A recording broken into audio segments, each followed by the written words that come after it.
Assalamu alaikum warahmatullahi ta'ala barakatuh.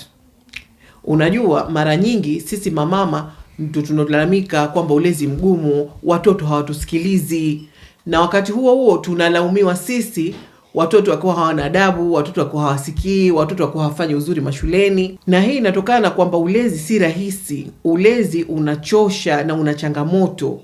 Leo nitakuuliza maswali ambayo mara nyingi watu hupenda kuuliza wakija kwangu kutaka ushauri wa ulezi, na sote tunaangukie katika boti moja. La kwanza, lini mara ya mwisho ulipendeza kwa ajili ya familia yako tu? Siku walikuwa harusini wala kwenda katika shughuli nyingine yoyote? Inasaidia uwe na mudi nzuri, na ukiwa na mudi nzuri utakuwa na nafasi kubwa ya kuweza kulea watoto wako vizuri.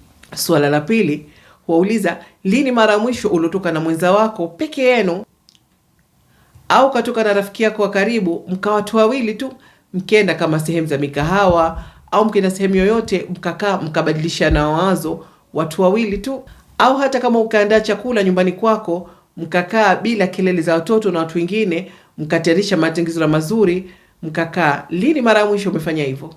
Na la tatu, lini mara ya mwisho umefanya jambo la kuangalia mwili wako kama kusafisha uso, mikono, miguu? Na swala la nne, lini mara ya mwisho ulipendeza hata kama ulikwenda kwenye shughuli za watu wengine mpaka ukajisema mi kweli bado napendeza? Unajua, ile kuwa hatuna uthubutu au hatuna nafasi au tunajali sana wengine, ikiwa watoto, wazazi, watu wanaotuzunguka, tunawapa wao muda wetu sana kiasi cha kwamba tunashindwa hata mara moja kukaa kujiangalia wenyewe. Tunachoka, mili yetu inachoka, akili zinachoka. Kwa zile tafrani zote ndio tunaishia kuwamwagia watoto. Tunakuwa na hasira sana na watoto, na ndio na watoto nao wanapokuwa hawatusikilizi, kwa sababu wanakuwa shazoea bibi atapiga makelele tu time zote. Kwa hiyo nakusisitiza tu, tusisahau kujipenda, tusisahau kuwa na furaha. Anza leo, anza taratibu. Mama mwenye furaha daima anakuwa ni mama mwenye upendo na mama mwenye utulivu.